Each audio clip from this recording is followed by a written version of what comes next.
కాట్సాని రామిరెడ్డి గడప గడప అనే కార్యక్రమంలో కూడా చాలా యాక్టివ్గా పాల్గొనడం జరిగింది. ప్రజల నుండి ఎలాంటి రెస్పాన్స్ వచ్చిందంటారు? ప్రజలు ఏం కోరుకుంటా ఉన్నారు? అంటే రానున్న రోజుల్లో ఎలాంటి మార్పు రావాలని కోరుతున్నారంట? జగన్మోహన్ రెడ్డి గారు వచ్చిన తర్వాత ఈరోజు గతంలో స్వాతంత్రం వచ్చిన తర్వాత ఎప్పుడు కూడా ఈ విధంగా పథకాలు ఎప్పుడు కూడా చూడలేదు.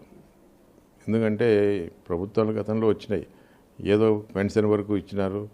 గతంలో తెలుగుదేశం పార్టీ అధికారంలో ఉన్నప్పుడు రంజాన్ తోఫాలని, ఈ యొక్క క్రిస్మస్కి కానీ ఉగాది కానుకలని ఈ విధంగా ఇచ్చినారు తప్ప పేదవాళ్లకు ప్రతి వానికి అది కులం కానీ మతం కానీ పార్టీ కానీ చూడకుండా ఈరోజు ప్రతి ఒక్కరికి కూడా సంక్షేమ పథకాలు రావడం జరుగుతూ ఉంది. మరి ఇటువంటి పథకాలు వస్తూ ఉన్నప్పుడు మేము జగన్మోహన్ రెడ్డి గారికి తప్ప మేము వేరే వాళ్ళకి ఎందుకు వేస్తాం ఓటు? మాకు ఈ మా గవర్నమెంట్లో ప్రతి పథకం ద్వారా మేము లబ్ధి పొందినాం. ఖచ్చితంగా ఆయన రుణం తీర్చుకుంటాం.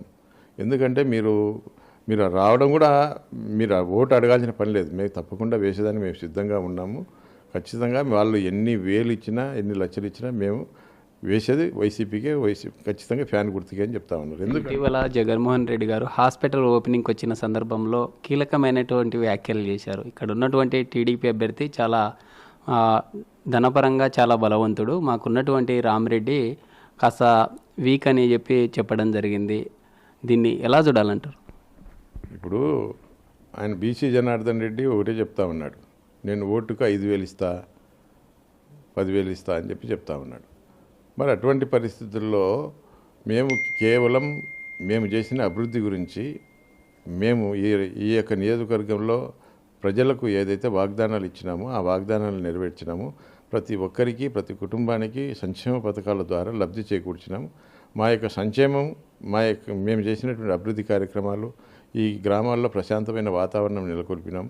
ఎక్కడ కూడా గొడవలు లేకుండా ఇది ఫ్యాక్షన్ నియోజకవర్గం. ఫైనల్గా సార్, ఇప్పటికే బీజేపీ కావచ్చు, టీడీపీ, జనసేన 3 పొత్తులతో రాబోతూ ఉన్నాయి. మీరు సింగిల్గా వస్తూ ఉన్నారు, ఎలా ఢీకుంటారు? ఎందుకంటే ఈ పొత్తులు అనేది గతంలో కూడా ఉన్నాయి, ఇది కొత్త కాదు. ఎందుకంటే ఈరోజు ఈ జనసేననో లేకుంటే బీజేపీ ప్రభావం ఈ ప్రాంతంలో ఎక్కడా లేదు. మిగతా ప్రాంతాల గురించి నాకు తెలియదు, కానీ కేవలం ఇక్కడ వైసీపీ వర్సెస్ టీడీపీ ఈ 2 పార్టీల మధ్యనే ఉంటుంది తప్ప మిగతా పార్టీల మీద వాళ్ళ గురించి ఆలోచన చేసే పరిస్థితి కూడా పబ్లిక్ లేదు. ఈరోజు ఈ యొక్క బనగానపల్లి టౌన్లో చాలామంది ఒకే కుటుంబంలో 4 కాపురం చేస్తూ ఉన్నారు. ప్రతి ఒక్కరికి కూడా ప్రతి పేదవానికి కూడా 1.5 సెంటు ఈరోజు ఈ యొక్క టౌన్కు దగ్గరలోనే ఈ ఎల్ప్యాడ్ ఉంది. ఇప్పుడు మీరు చూసినారు అక్కడ ఆ ఎల్ప్యాడ్ దగ్గరలోనే 1.5 సెంటు మేము పట్టాలన్నీ కూడా తయారు అయినాయి.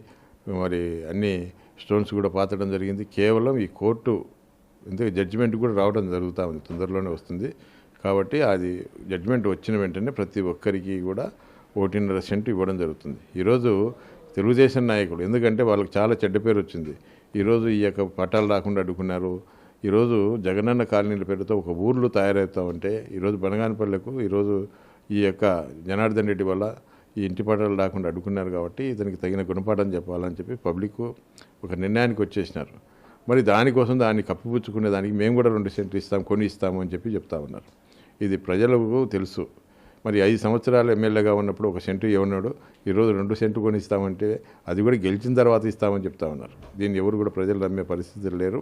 ఖచ్చితంగా ఈ యొక్క ప్రతి ఒక్కరికి 1.5 సెంటు ఇచ్చి వాళ్లకు ఇండ్లు కట్టించి వాళ్ళకు మౌలిక సదుపాయాలన్నీ కూడా కలిపేయడం జరుగుతుంది.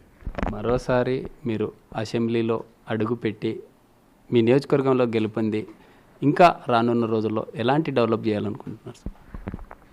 ముఖ్యంగా ఈరోజు వైద్యపరంగా అన్ని కార్యక్రమాలు పూర్తి చేయడం జరిగింది, విద్యాపరంగా అన్ని కార్యక్రమాలు పూర్తి జరిగింది. ఇప్పటికే ప్రతి గ్రామానికి నియోజకవర్గంలో ఒక 3-4 గ్రామాలకు తప్ప అన్ని గ్రామాలకు తార్ రోడ్డు సౌకర్యం కలిపేయడం జరిగింది. ఇంకా గ్రామాల్లో సీసీ రోడ్లు, డ్రైన్స్ ఉన్నాయి. అవి కొంతవరకు దాదాపు 80% పూర్తయినాయి.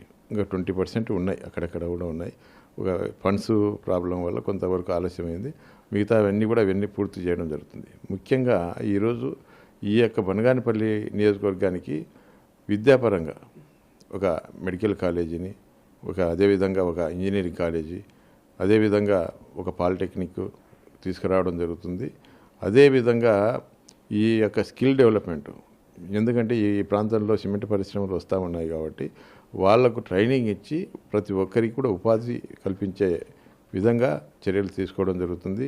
ఇక్కడే కాదు, బయటి ప్రాంతాల్లో కూడా ఈ యొక్క నిరుద్యోగ యువత ఎవరైతే ఉన్నారో వాళ్ళకు ఖచ్చితంగా ఏదో ఒక స్కిల్ డెవలప్మెంట్ ద్వారా వాళ్ళను ట్రైనింగ్ ఇచ్చి ఎక్కడైనా వేరే ప్రాంతాలైనా సరే వాళ్ళకు ఉద్యోగ అవకాశాలు కల్పించే విధంగా చర్యలు తీసుకోవడం జరుగుతుంది.